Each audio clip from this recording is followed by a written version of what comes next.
Welcome back to On the Same Page. We are on Daf Tes Amud Beis, 9b of Maseches Kiddushin. We're 4 lines from the bottom of the page. The line begins with the word Mina, and we're 3 words in V'Rebbi. Last week we learned the Gemara was looking for the source for the idea we learned in the Mishnah that one of the methods of Kiddushin is Bia. That intercourse is one of the methods to effect a Kiddushin, a betrothal. The Gemara wanted to know what's the source.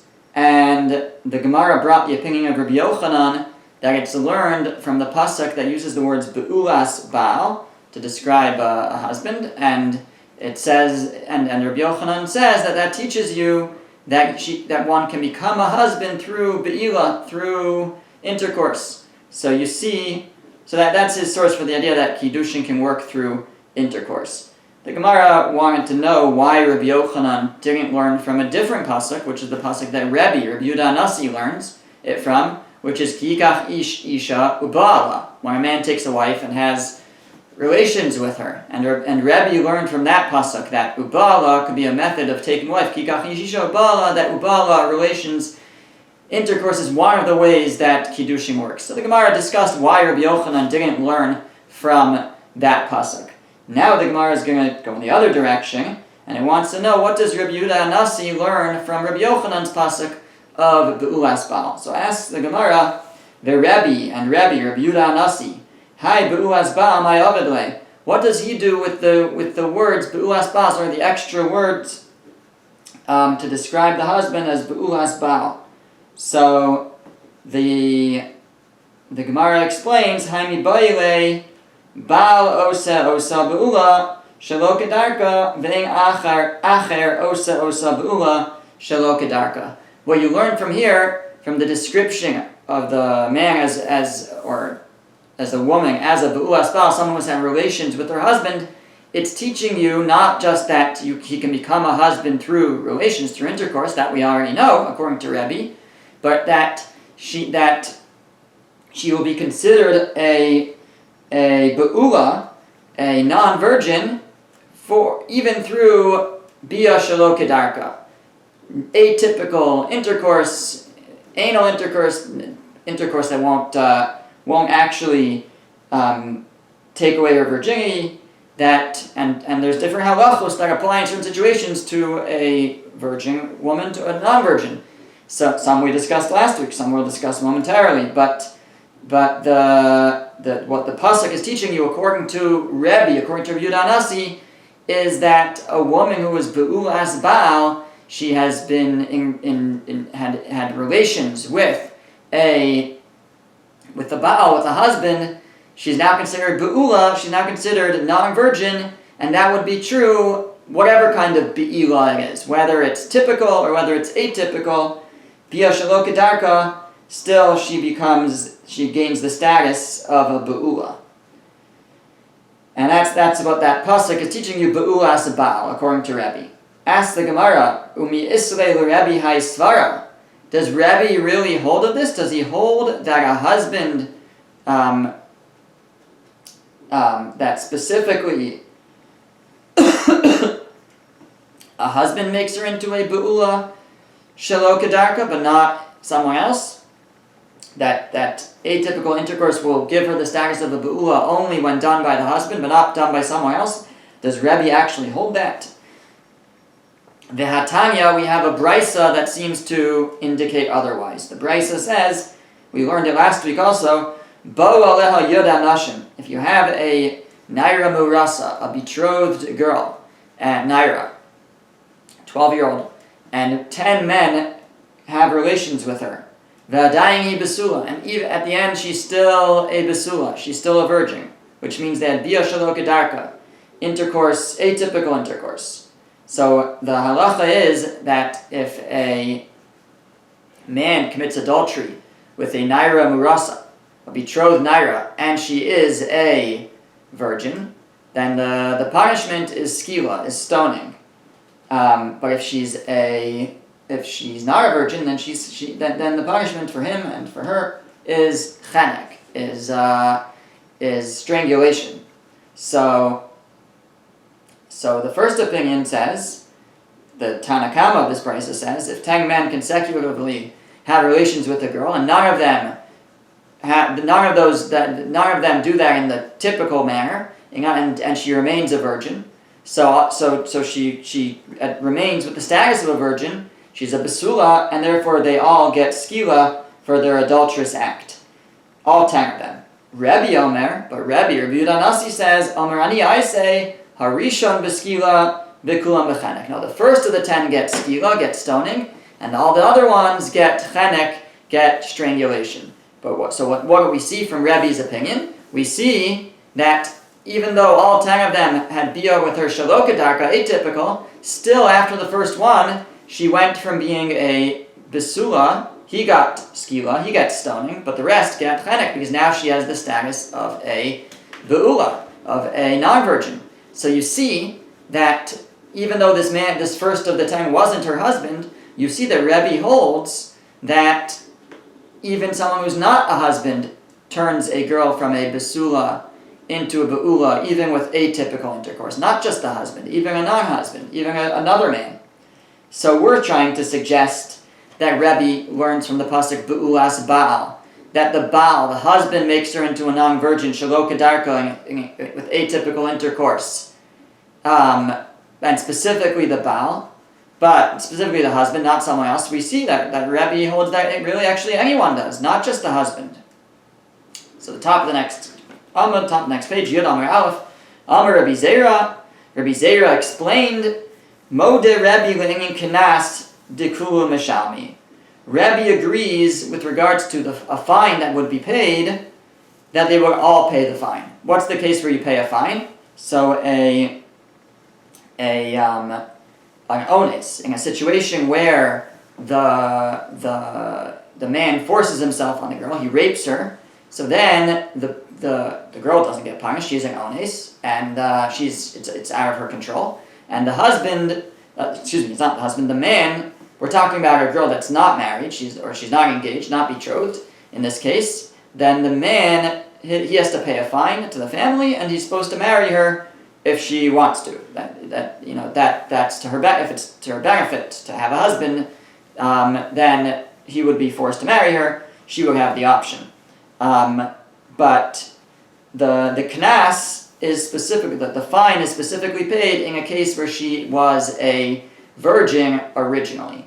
So the question would be, again, the same type of case. If you had 10 men in a row that did this to her, then would they each pay a knas? Would they each pay a fine? Or would only the first pay a fine? So you would think it should follow the same as what we just said. Like according to the first opinion of the Brisa before, who said all 10 get skila, then all 10 would pay the fine because she's still a virgin. But according to Rebbe, you would think that the first one pays the fine, but the rest would not pay the fine because she's no longer a virgin according to Rebbe. But says Reb Zera, no.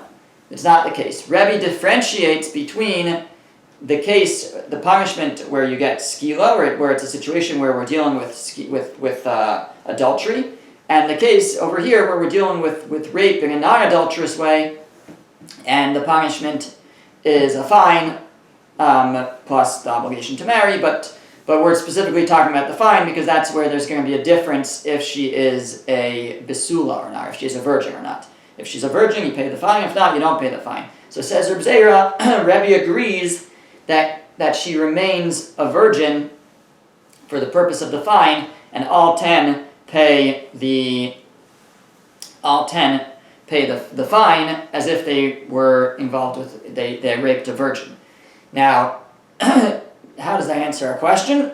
So our question was that Rabbi Yehuda Nasi is saying that the words B'ulas Baal teach me that only the husband makes her into a virgin, even shelo kedarka, a non-virgin, even with atypical intercourse, but not another man. We see from the Brisa that even another man does. So Reb Zera is saying yes, in certain situations yes, but in other situations no. In other words, generally speaking, he doesn't. And generally speaking, someone who's not the husband would not make her into a non-virgin as a result of atypical intercourse.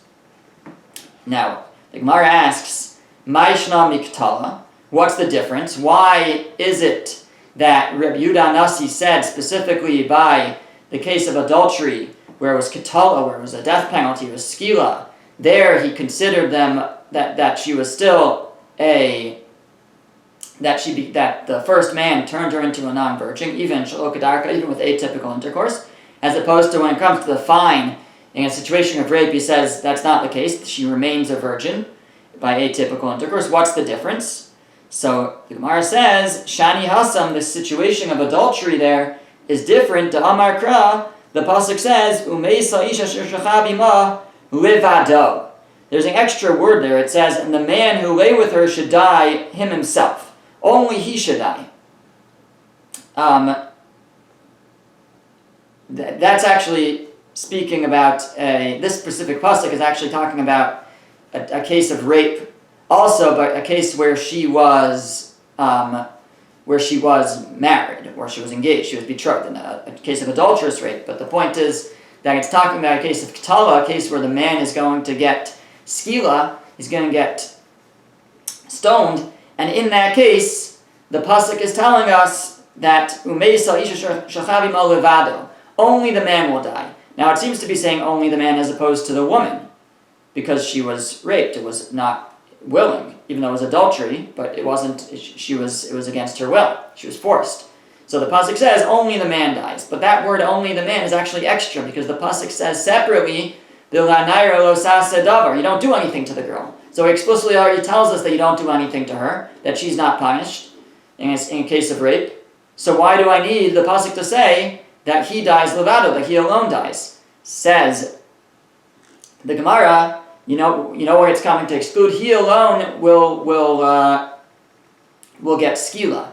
He alone will get the most severe punishment of lying with a besula, with a virgin, but subsequent ones will not be considered that they lay with a virgin. Rather, with a non-virgin, they will only get chenek, get strangulation. That's what the pasuk levado is coming to teach me, that only the first one gets this punishment as laid out in the pasuk over there, and others will be treated differently. In other words, it's specifically in that case of adultery where we say that even a non-husband will make her a non-virgin with bia shalokadarka, with atypical intercourse, but in other situations, someone who's not the husband would not make her into a non-virgin with atypical intercourse. She would remain a virgin, and that's why in the case of knas, where she wasn't married, and the man's punishment is a knas, is a fine, each of the men, any man who engaged like this would have to pay the fine. Actually, there's an interesting question when you have 10 men, if this would happen, God forbid, but just a interesting question. The halacha is that the man has to, if a man rapes a woman who's not married or not betrothed, then he pays a fine to the family and he has to marry her if she agrees. What if it's 10 men? Who has to marry her of the 10 men? So some Mepharshim say the first one, but some say that since ultimately it's her decision whether to agree to marry the man. She doesn't have to marry her rapist, but she could if it's in her best interest. So she could choose any of the 10 men to marry. That would be according to some. Anyways, the Gemara now asks, V'Rabbanan hai levado mai avdile. We're pointing out that the word levado and the man alone dies is extra. We don't need that in that pasuk. So what do the Rabbanan learn from the word levado? When it says that the man alone should die, mai avdile, what do they learn from it? Mibayi lahu, they need it l'kedatanya for the following brisa. The brisa says, umesu gam shenehem, that in a situation where she was complicit, she was willing and acted willingly, and it's mutual, the adultery. So then the pasuk says, umesu gam shenehem, both of them shall die, and perhaps from the word gam, also is kind of extra there. So the first opinion says, Ad shiyu shavin ke'echad divri Reb Oshia. Reb Oshia says they will only both die if they are both equal. Equal in what way? Equal in being, according to Rashi at least, banei onshin. that they are both of the age that they can be punished, as opposed to a gadol haba al ktana, as opposed to if he was an adult and she was a child, then he would, meaning under 12, if she was under 12, then he would actually not get killed, right? If she was under 12 and her father accepted Kiddushin on her behalf, and then they committed adultery, this girl and another man, so in that case, the first opinion here says, she's not getting killed, and he wouldn't be killed either, in a situation where she's a katana. That's the first opinion of Rabbi Oshia. Rabbi Yonasan Omer, Rabbi Yonasan says, no, it says, that the man alone dies. That word alone is actually coming to teach you that there could be a situation where he alone dies and she doesn't, and that would be in this type of situation where even though she's a katana, she's too young to be punished for her actions, we still say that he alone dies. So that's according to Rabbanan what the word of levado is teaching me, like the opinion of Rabbi Yonasan, that even when she's a katana, even when she's too young to be punished, the man can still be punished for adultery. V'Rabbi Yochanan, hai svara minale. Now Rabbi Yochanan, who had said, as we learned last week, and I mentioned at the beginning, that the word be'ulas Baal is coming to teach me that you could do Kiddushin with Bia, so with intercourse. So what is the words? So what is his source for the idea that Rebbe takes from those words? Rebbe took from those words that the husband makes her into a be'ula, into a non-virgin, even shelo kedarka, even with atypical intercourse. Where does Rabbi Yochanan derive that from if he already uses the words be'ulas Baal? That it could be the husband and not someone else. So that only the husband makes her into a non-virgin with atypical intercourse. Where does he derive that? So, hai svara minale. Im Kain says the Gemara, if that were so, nichtov kra be'ulas ish. The pasuk should not say be'ulas Baal. It should, if it was true that any man could turn her into a non-virgin with bia shelo kedarka, with atypical intercourse, the pasuk could have just said be'ulas ish. She has had relations with a man. My be'ulas Baal. Why does it specifically say that she has had relations with a husband? Shma mina tarti. It's coming to teach me two things. A, that you can do Kiddushin with Bia, and B, that the husband makes her into a Be'ula, into a non-virgin, with Bia Shelo Kedarka, with atypical intercourse, but another man does not. That's learned from the fact that it said Be'ulas Baal, she is Be'ulas Baal, she's had relations with the husband, and it doesn't say Be'ulas Ish, she's had relations with a different man. Gemara continues, Ibayu lahu. They asked a question. There was a question posed. The question was, Techilas Bia Kona o Sof Bia Kona. When we say that Kiddushin works with Bia, with intercourse, well, intercourse is a process. It's not an instant thing. So, what point does the Kiddushin take effect? Does it take effect at the beginning of the intercourse? Or does it take effect at the end of the intercourse? So, nafkamina, what would be a difference? Now, a difference would seemingly be if the man stopped in the middle, but that is not going to be one of the suggestions. It could be that, as we'll say, that if he stopped in the middle, then we would say that the beginning, I guess you could go with two ways. You could either say that if he stopped in the middle, then certainly the beginning is the Bia, because he didn't even finish it. Or you could say, is the Kiddushin, or you could say that if he didn't finish it, then there's no Kiddushin. I'm not sure which way you might go. But anyways, that's not going to be one of the Gemara's nafkamina's practical differences of this question, practical applications. We'll see, not so practical, but potential hypothetical applications. Again, the question is, when does the Kiddushin take place? The beginning of the Bia or at the end? So the Gemara says, nafkamina, one difference would be, Gion she'araba, he entered her, Upashta yada, and then she stretched out her hand, the kibla kiddushin me'acher, and she accepted kiddushin from someone else. Who does that kiddushin work? Meaning, if she's in the middle of her intercourse, and then she accepts Kiddushin from another man, so then is that Kiddushin good? Is she now married to that other man, or did the Kiddushin with this man already take effect and she's married to the man with whom she's having intercourse? Inami, or potentially with Kohen Gadol. Another practical difference will be for a Kohen Gadol. Dikakani besula bebia. If a Kohen Gadol tried to do Kiddushin with Bia, would that be permitted? Because a Kohen Gadol is forbidden to marry a Besula. A non-virgin. He's forbidden to marry a Be'ula. He's forbidden to marry a non-virgin. He has to marry a virgin, right? That's specific to the Kohen Gadol, the high priest. A Kohen is forbidden to marry a Gerusha, a divorced woman, but he can marry an Almana, a widow, or just a woman who previously had relations, depending, and that's actually a little more complicated, but certainly he's allowed to marry an Almana, a widow. So the question is, but we're talking about a Kohen Gadol. A Kohen Gadol is not allowed to marry a Be'ula, a non-virgin. He can only marry a Besula. So is he allowed to do Kiddushin with Bia? Because if the Kiddushin takes effect at the beginning, so then she is a non-virgin when he did the Kiddushin, and that will be fine. She would be a virgin at the beginning, and he would be marrying a virgin. That would be fine. But if the Kiddushin only takes effect at the end of the Bia, at the end of the intercourse, so by that time, even if she was a virgin, she's no longer a virgin. So that means he's doing Kiddushin on a non-virgin, and that would be forbidden for him.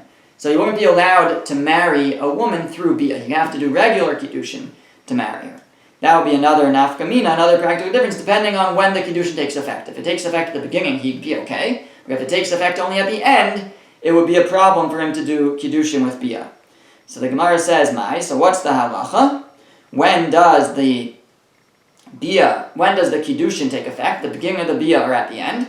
Amar Ameimar Mishmei de Rava, Ameimar saying the name of Rava, Kol HaBoel, anybody who has relations, who has intercourse, Daito al Gemar Bia. His intent is on the end of the Bia, the climaxing, the end of the Bia, and therefore that's what the man has in mind when he says, when he's going to do Kiddushin with Bia, his intent is with the completion of the Bia, with the completion of the intercourse, and therefore the Kiddushin only takes effect at the end of the intercourse. That's what the Gemara here says. Tosfos points out that there's a Gemara in, I think he says in Yevamos, that says the opposite, that it's at the beginning, and Tosfos has a bunch of different answers to explain. So it's not as simple as it looks, basically, but that's what our Gemara concludes here, that a person intends to, when a man has Bia, his intent is on the end of the Bia, and therefore the Kiddushin only takes effect at the end. Ibayilahu. They asked another question. Bia nisuin oseh o erusin oseh. So when a person would do Kiddushin with Bia, is it just Kiddushin that happens there, or is there also nisuin, or are they fully married? As we mentioned in the past, there's two steps to a marriage. There's the Kiddushin and the nisuin. There's the Kiddushin, the betrothal, and the acquisition, and the nisuin, which is the completion of the marriage. Typically we have nowadays Kiddushin, and then we have for nisuin we have either chuppah, going under a chuppah, or going into the yichud room. But what if it was Bia? What if somebody did Kiddushin through Bia? Is that only Kiddushin, or is it both Kiddushin and nisuin in one shot? Nisuin oseh, it actually makes a full-fledged marriage. Oh, erusin oseh, or is it just betrothal? Nafkamina, what's the difference between betrothal and full-fledged marriage? Nafkamina liyarsha v'letamila l'hafra nidareha. Three nafkaminas, three practical differences. One is liyarsha, whether a husband will inherit his wife if she dies. If they are only betrothed, the husband does not inherit her. Only if they are fully married, only if there's nisuin.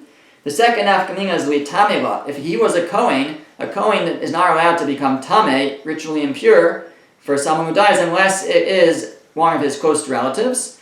and one of them is his wife, but it's only if she's his full-fledged wife. If she is only betrothed, then he's not allowed to become tameh for her if she dies. And third, ulahafer nedareha, to be able to nullify her vows. If a woman takes a vow that is related to the husband, that impacts the husband, he can nullify it, but only, well, if she is betrothed, if she is only betrothed, then he can only, and she's a naira, or younger. If she's not yet a bogaris, if she's not yet an adult, but she's younger and she's still under her father's domain, so then the husband may not nullify it on his own. He and the father have to agree to nullify the vow. But if there's nisuin already, if they're fully married, then the husband alone has the power to nullify it. So without her father's input. So that's the question. At Bia, if you do Kiddushin with Bia, what status do they have? Are they just betrothed or are they fully married? If you say that it's nisuin, that it's fully married, Yarsha, the husband will inherit her, umetamela, and if he's a Kohen, he'd be allowed to become tameh if she dies, umefer nidareha, and he can nullify her vows on his own. V'amart erising ose, but if it only affects erising, only affects betrothal, eino Yarsha, he can't inherit her, ve'ingo metamela, and if he's a Kohen, he can't become tameh if she dies, ve'ino mefer nidareha, and he may not nullify her vows on his own, he would still need the input of the father. So what is it? What is Bia? What does a Kiddushin with Bia do? Does it only do Kiddushin or also Nisuin full marriage? Amar Abaye says, Tashma, come and listen, we can learn it from a Brisa. The Brisa says, Ha'av Zakai, a father has the rights, he merits the bito from his daughter, the Kiddusha, he has the rights to be Mekadesher, to accept Kiddushin on her behalf. Again, this is all of these halachos actually, or if she's less than 12 and a half. Before she turns 12 and a half, he can accept her Kiddushin, bekesef, whether it's money, bishtar, whether it's accepting a document, uvabia, he can give her over to a husband to do Kiddushin with bia, with intercourse. Bizakai b'mitziasa, and the father gets her, if she finds something, it becomes hers. Uvmaisiyadeh, her earnings. This is, he's supporting her, and he has an obligation to support her, but he gets her earnings and her mitzvah if she finds something. Uvafaras nidareha, and he can nullify her vows. Umekabel asgita, and he could, if he accepted Kiddushin on her behalf, he could accept a get on her behalf, as long as she's still under 12 and a half.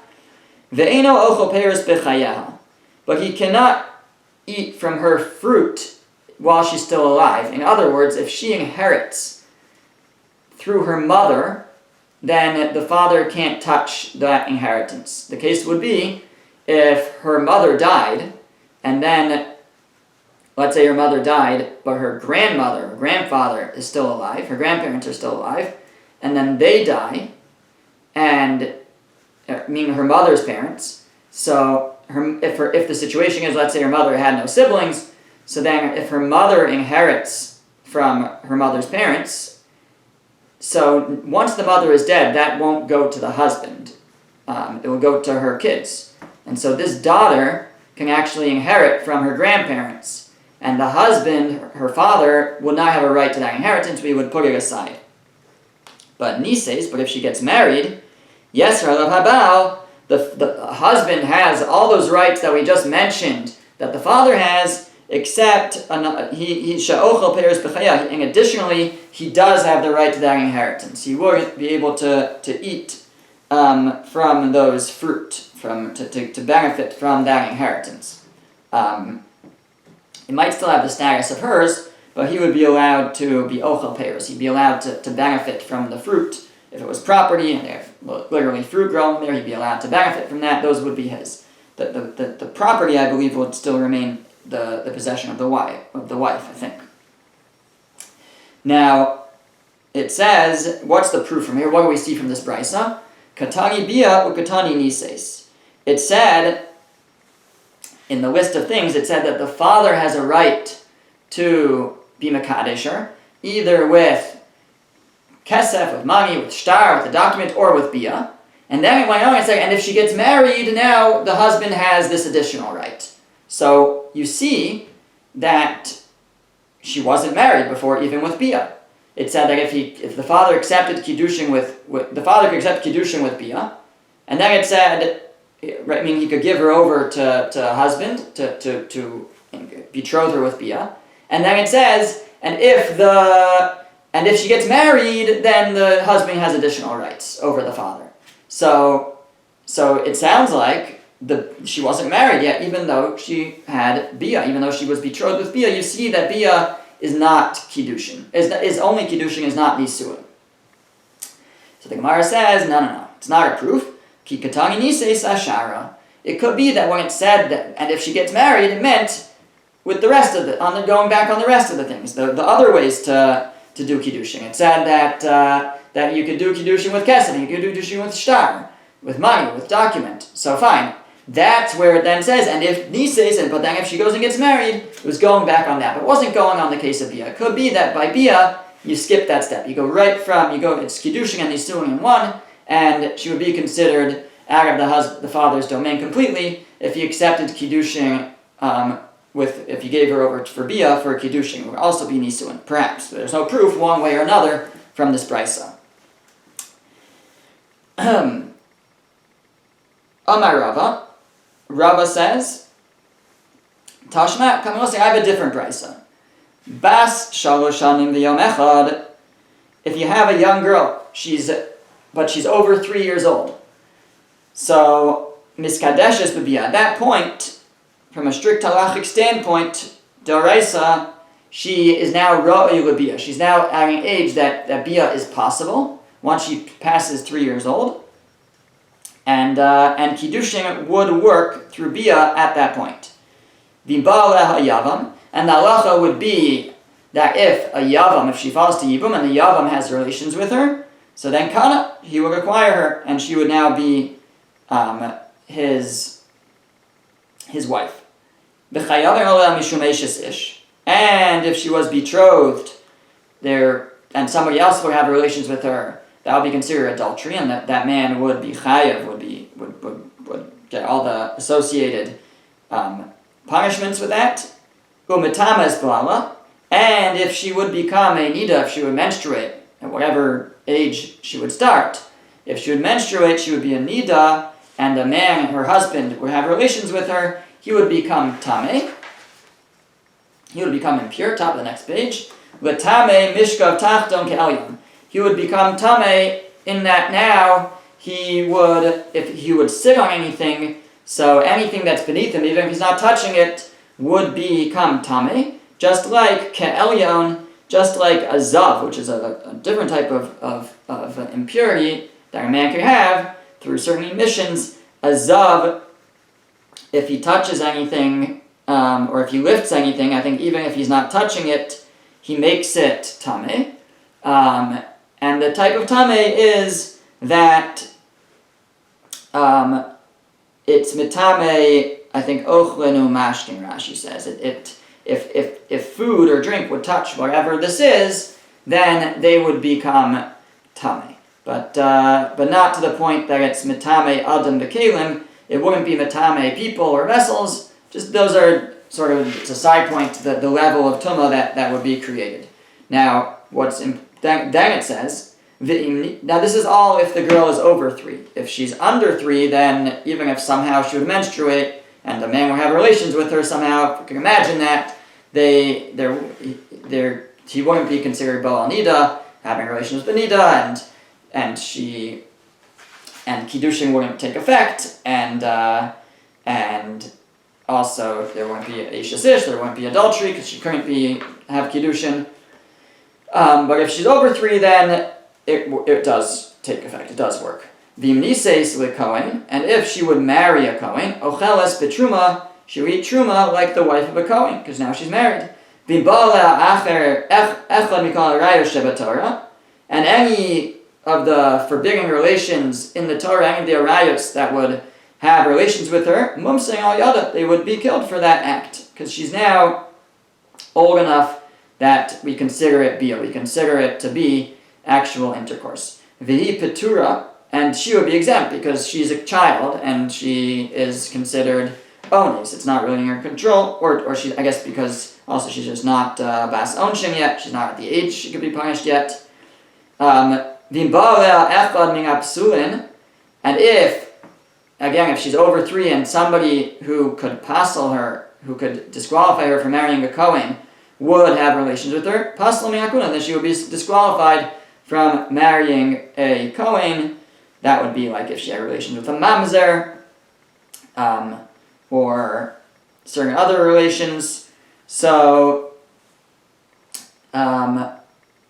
okay, so that's what the brisa says. But why are we bringing this brisa? Ketani bia, ketani nises, because it says both bia and nises. Just like we said, both same type of proof as in the previous brisa. The beginning of this brisa says that she could be miskadeshes the bia, she could get kiddushin with bia. And then it says that if she marries a Kohen, if she marries a Kohen, she can eat truma. So again, it sounds like even though she had previously had kiddushin with bia, I guess, to the Kohen, let's say, then if she subsequently marries him, then she could now eat truma. But previously she couldn't. So you see that bia is only kiddushin; it's not also nisuin. So the Gemara says the same answer. Hachi ka'amar ihani nisuin de koheninu ocheles betruma. Basically, along the same lines, not exactly the same answer, but along the same lines, what the brisa is saying is she could be miskadet, or potentially what the brisa is saying. We're just proving that there's no proof from here. We're just showing there's no proof. You could read the brisa that it's saying she could be miskadeshes the bia, she could get kiddushin with bia. And that kiddushin, by the way, is nisuin, because bia is nisuin. And if that was to a Kohen, that's what the brisa is saying. If that kiddushin was to a Kohen, in other words, which means she's married to a Kohen now, then she would now be allowed to eat truma. So you could read the brisa that way, and it could be read that bia is in fact both kiddushin and nisuin. So we don't really have a proof either way. There's different ways that the brisa could be read, and therefore we're still left with this question: is bia just kiddushin, or is bia also nisuin? And we'll continue to discuss this next time.